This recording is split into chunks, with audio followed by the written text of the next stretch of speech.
नमस्कार, आदाब, सत श्री अकाल दोस्तों। Welcome back to Ron channel current affairs express में। तो गाइस, आप सब लोग को पता है कि आज से एक महीना पहले एक बहुत ही दुखद घटना हुआ था। हम लोग का एयर इंडिया का जो प्लेन था वो अहमदाबाद से, गुजरात के अहमदाबाद से टेक ऑफ किया था और वो इंग्लैंड जाने वाला था। तो टेक ऑफ के 1 मिनट के अंदर वो क्रैश हो जाते हैं। तो उसके बारे में आज तक पता नहीं चलता है कि उसका पीछे का रीजन क्या था, वजह क्या था। और ये जो एयर इंडिया का प्लेन जो क्रैश हुआ था, इसका ब्लैक बॉक्स भी रिकवर किया गया था। और ये क्रैश के पीछे इसका रीजन क्या है? क्या ये कॉन्स्पिरेसी है, क्या ये कोई एक्सीडेंट है या नेग्लिजेंस है? उसके बारे में हम लोग बात करेंगे। एयर इंडिया का फ्लाइट है, फ्लाइट 171। वो आपका कहाँ से टेकअप किया था? अहमदाबाद से। और कहाँ जा रहा था? लंदन गैटविक एयरपोर्ट जा रहा था, यूनाइटेड किंगडम का। तो उधर जाते टाइम ये क्रैश हो चुका था। 241 पैसेंजर थे, जिसमें से 240 मर गए थे, ओके। और एक पैसेंजर बच गया था। और जिधर वो जो बिल्डिंग के ऊपर क्रैश हुआ था वो एक हॉस्टल था। किस चीज का हॉस्टल था? मेडिकल डॉक्टर्स का हॉस्टल था। तो जिसमें से 20 डॉक्टर्स मारे गए थे, मतलब टोटल 260 जान चले गया था एक पल पे। उसके बाद इसका जब भी कुछ चीज हादसा, ऐसे विमान हादसा होता है, तो उसका ब्लैक बॉक्स को रिकवर किया जाता है। तो मिनिस्ट्री उस टाइम पे क्या बताया था? Ministry says black box found at Air India crash site as grieving families await answer. तो जिन लोग का जो फैमिली, अपना बेटा, अपना बच्चा, अपना माता, पिता जो खोए हैं, तो उन लोग को आंसर चाहिए था इसके पीछे रीजन क्या था। तो मिनिस्ट्री ने उस टाइम बोला था, हम लोग जो ब्लैक बॉक्स है वो रिकवर कर लिए है, उसको हम लोग एनालाइज करेंगे। तो गाइस है कि यही ब्लैक बॉक्स है। Ahmedabad plane crash. Black box data was recovered using NTSB kit that arrived 11 day post crash. Crash के 11 दिन बाद ब्लैक बॉक्स क्या हो जाता है? अथॉरिटी के पास आता है, अब उसको चेक किया जाएगा। ब्लैक बॉक्स एक ऐसा चीज होता है, देखिए, ब्लैक बॉक्स जिससे बना होता है वो ना डिस्ट्रॉय वो डिस्ट्रॉय ऑलमोस्ट होता नहीं है, वो आग पे जलता नहीं है, वो पानी पे डूब के खराब नहीं हो जाता है। किसी भी प्लेन जब भी चलते हैं उसके अंदर क्या बातचीत चल रहा है, क्या हो रहा है, पूरा डेटा ब्लैक बॉक्स पे रिकवर हो जाता है। प्लेन जब क्रैश होता है, क्रैश होने के बाद ब्लैक बॉक्स मतलब पूरा प्लेन जल जाता है। ब्लैक बॉक्स ऐसे दिखता है। ब्लैक बॉक्स ब्लैक कलर का नहीं होता है, ऑरेंज कलर का होता है, ऐसा दिखता है।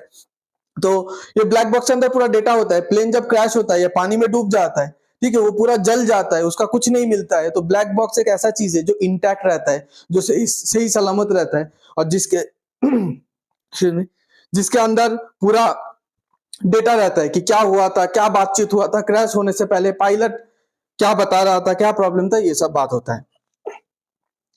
तो ये जो एयरप्लेन का जो क्रैश वगैरह है, तो ये अथॉरिटी कौन है? एएआईबी अथॉरिटी है, एयरक्राफ्ट एक्सीडेंट इन्वेस्टिगेशन ब्यूरो। तो वो आज एक रिपोर्ट पब्लिश किया है कि इसके पीछे का रीजन क्या था। अभी एक बात आप सब लोग को बता देता हूँ, ये रिपोर्ट फाइनल रिपोर्ट नहीं है, ये पहला इनिशियल रिपोर्ट है। फर्स्ट मतलब रिपोर्ट का हर एक स्टेप होता है, बाद में आता है, यही फाइनल रिपोर्ट है जो चेंज नहीं होता। तो ये इनिशियल रिपोर्ट है। इनिशियल रिपोर्ट पे क्या बताया जा रहा है हम लोग वो देखेंगे। Air India plane crash report out. सारा मीडिया क्या बोल रहा है कि both engine cut off mid air, okay, 1 second apart, pilots in cockpit left confused about the cause. मतलब क्या है? तो ये बोला जा रहा है कि दोनों इंजन पे जो फ्यूल सप्लाई होता है, हर एक इंजन, जैसे हम लोग गाड़ी चलाते हैं, उसमें बिना अगर पेट्रोल सप्लाई बंद कर देंगे तो गाड़ी चलेगा नहीं। तो ऐसा दोनों इंजन पे जो फ्यूल सप्लाई था एयरक्राफ्ट का, वो फ्यूल सप्लाई कहीं ना कहीं कट ऑफ हो गया था। और वो 1 सेकेंड मतलब 1 सेकेंड के अंदर दोनों इंजन पे कट ऑफ हो गया था। मतलब मान लीजिए कि 12:01 पे अगर लेफ्ट इंजन का फ्यूल सप्लाई कट ऑफ हो जाता है, 12:02 पे राइट इंजन का भी फ्यूल सप्लाई कट ऑफ हो जाता है। तो दोनों पायलट बहुत कंफ्यूज हो गए थे कि ये क्या हो रहा है, ठीक है।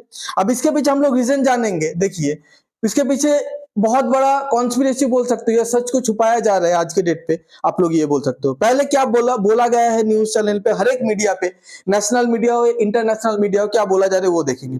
Engine 1 show sign of recovery. जैसे देखिए अभी क्या हुआ, जैसे ही फ्यूल सप्लाई कट हो गया था, इंजन तो बंद हो गया था। जैसे इंजन बंद हो गया, प्लेन धीरे धीरे नीचे आ रहा है। तो अब इंजन चालू करना पड़ेगा ना, ठीक है। तो दोनों इंजन को फिर चालू किया गया है। तो इंजन जो पहला इंजन था वो धीरे धीरे रिकवर कर रहा था, बट सेकेंड इंजन इतना बुरी तरीके से डैमेज हो गया था, वो फ्यूल सप्लाई बंद होने की वजह से, जो फेल कर गया, मतलब वो चालू हुआ ही नहीं।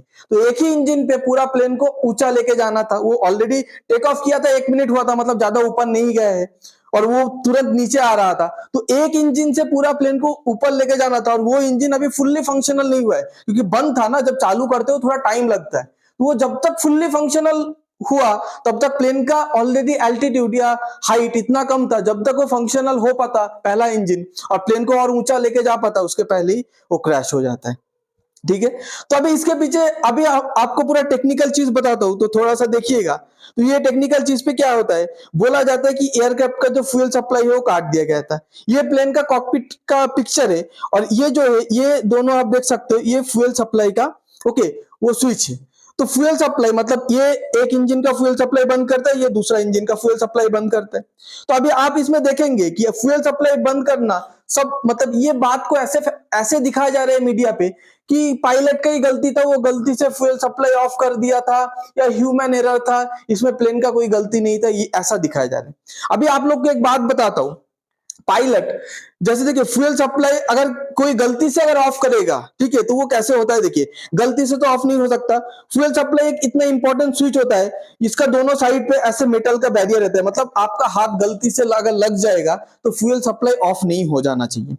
उसके बाद मान लीजिए आपका हाथ गलती पे ये स्विच में चले गए, ये स्विच की इधर लॉक है, जो लॉक को आपको खोलना पड़ेगा, उसके बाद आप स्विच को खींचेंगे तब जाके वो आपका फ्यूल सप्लाई ऑफ होगा। तो आप बोलना चाहते हैं कि ये जो गार्ड है, ये जो लोहे का गार्ड है, इसके मतलब इसके उस ऑपोजिट साइड पे हाथ चले गए, गलती से ये दोनों लॉक भी खुल गए, और गलती से ये दो लीवर इस साइड पुल भी हो गया, मतलब इतना सारा गलती हो गया। ठीक है, देखिए इधर आपको क्या लिखा जा रहा है वो आप देखिए, ये वाला लाइन पढ़िए। Both switches have to stop lock mechanism that requires the pilot to lift the switch before changing position. मतलब पहले लॉक को खोलना पड़ेगा, फिर स्विच का पोजीशन ये जो ये साइड है उसको इस साइड करना पड़ेगा, तब जाके फ्यूल सप्लाई इंजन का कट होता है। ओके, अब देखिए रियल लाइफ में कॉकपिट ऐसा दिखता है, और ये आपका वो दो स्विच है, ये दो स्विच है, और इधर जो लॉक है ये दो वो लॉक है। ये लॉक को खोल के, और ये दो मेटल गार्ड है, ताकि पायलट इधर बैठे रहता है, इधर सब कुछ देखते रहता है पायलट। ओके, 1 सेकेंड, पायलट इधर देखते रहते हैं, प्लेन का मुंह इस साइड है, अगर साइड से मान लो हाथ भी लग जाएगा तो पहले ये जो गार्ड है उसके हाथ पे ये गार्ड लगेगा, पायलट तभी अलर्ट हो जाएगा कि मेरा हाथ किधर जा रहा है।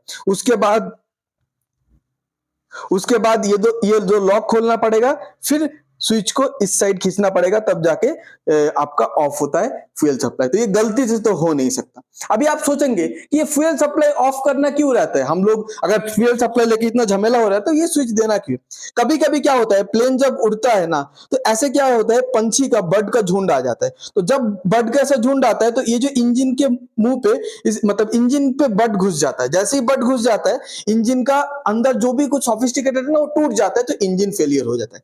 अभी आप बताइए, एक इंजन फेल हो गया, उसमें आग लग चुका है, अगर उसका आप फ्यूल सप्लाई चालू रखेंगे तो वो फ्यूल तो और आग को बढ़ाएगा, और बाद में पूरा प्लेन जल जाएगा। तो ये स्विच इसी टाइम के लिए दिया गया है, ताकि अगर मान लो एक इंजन फेल हो जाता है, दूसरा इंजन तो आपको लैंड करा देगा, पर जो इंजन फेल हो गया है उसका आग को बंद करना है, उसके आग को बंद करने के लिए उसका जो इंजन का जो फ्यूल सप्लाई है उसको आपको कट करना पड़ेगा, तो इसीलिए वो स्विच दिया गया है। ओके, अब ये सब जांच होने के बाद जो इनिशियल जांच हुआ है, इसमें क्या है कि अभी तक हम लोग जो बोइंग है उसको कोई अलग से सेफ्टी रिकमेंडेशन नहीं दिया। मतलब हम लोग बोइंग को नहीं बोले कि आप लोग के वजह से ये हुआ है, आप लोग का एयरप्लेन से नेक्स्ट टाइम से ये चीज होना चाहिए, नहीं तो आप लोग का एयरप्लेन नहीं खरीदेंगे, ऐसा हम लोग वार्निंग नहीं दिया अभी। और ये वार्निंग ना देने के पीछे भी एक रीजन है, क्योंकि अभी भी इन्वेस्टिगेशन कंटिन्यू है, चल रहा है, शायद फाइनल रिपोर्ट आने के बाद हम लोग ये वार्निंग दे देंगे।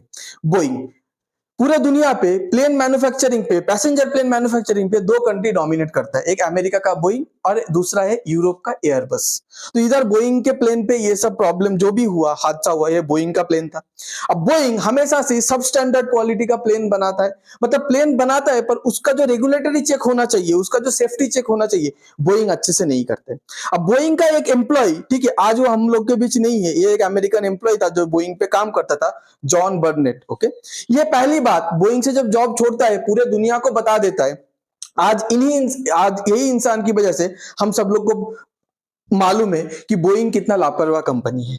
तो ये पहले एक विसल ब्लोअर था जो पूरे दुनिया को बताता है कि बोइंग अपना प्लेन जल्दी जल्दी बनाता है और सेफ्टी वगैरह चेक नहीं करता बनाने के बाद, इसीलिए इतना सारा प्रॉब्लम होता है। ओके, आज ये जैसे ये बात पूरे दुनिया को बताता है, बोइंग अपना बिजनेस, अपना शेयर्स, अपना मतलब अपना कंपनी को स्टॉक मार्केट पे क्रैश हो जाएगा, ये क्रैश ऑलरेडी हो गया था, ये सबको बचाने के लिए कुछ दिन बाद क्या करता है, ये बंदा यूएसए में मर जाता है। इसके खिलाफ जो भी इन्वेस्टिगेशन चालू होता है वो कुछ दिन बाद वो इन्वेस्टिगेशन बंद हो जाता है।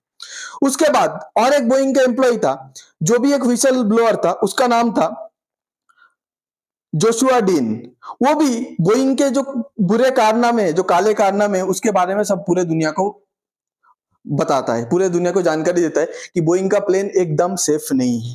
पर उसके कुछ ही दिन पे उसको एक बीमारी हो जाता है जिसको न्यूमोनिया नाम दिया जाता है, और वो न्यूमोनिया के लिए जब हॉस्पिटल पे चेकअप पे जाता है, उसके बाद कभी हॉस्पिटल से वापस आता ही नहीं, उधर ही उनका डेथ हो जाता है। तो बोइंग के बारे में आज तक जो भी क्वेश्चन रेज किया है, उनका ऐसे ही मौत हुई है। बोइंग का प्लेन हादसा कुछ नया नहीं है, हर एक कंट्री ये बोइंग का प्लेन हादसा को सहते आया है। आप जापान बोलिए, आप जर्मनी बोलिए, आप यूरोप बोलिए, बोइंग का प्लेन हमेशा ऐसे हादसा के शिकार होता है। एयरबस कभी होता है, ठीक है, पर एयरबस का उतना नहीं होता। तो क्या हम लोग का गवर्नमेंट बोइंग को दोषी ठहराएगा जब फाइनल रिपोर्ट आएगा? जो व्हिसल ब्लोअर, वो एक कॉमन इंसान था, वो बोइंग को ब्लेम नहीं कर पाया या किया भी तो आज हम लोगों के बीच नहीं है। पर क्या इंडियन गवर्नमेंट, इंडियन नॉर्मल आम पब्लिक के लिए वो स्टांस ले पाएगा? यही देखने की बात है जब फाइनल रिपोर्ट आते हैं। तो ये रिपोर्ट, इसके बारे में जितना भी डेवलपमेंट होगा, आप सब लोग को मैं उसके बारे में इंफॉर्मेशन देता रहूंगा। आप ये चैनल के साथ जुड़े रहिए। अगर आपको ये कंटेंट अच्छा लगता है तो please like, share and subscribe. और कुछ आपको राय देना है तो कमेंट कीजिए, एटलीस्ट इसके बारे में कमेंट कीजिए, क्योंकि जो जितना भी आज के डेट पे बोइंग के बारे में, ये एयरक्राफ्ट क्रैश के बारे में आप लोग कमेंट करेंगे, ये सब कमेंट एल्गोरिदम के थ्रू गवर्नमेंट के पास पहुंचता है। गवर्नमेंट देखता है कि ये सेंटेंस या ये वर्ड के ऊपर कितना कमेंट आ रहा है। तो प्लीज कमेंट कीजिए। दूसरे टॉपिक पे वीडियो चाहिए या इस वीडियो पे और भी इंप्रूवमेंट चाहिए तो आप बता सकते हैं। Thanks for being here, your time really matters. God bless you, stay safe.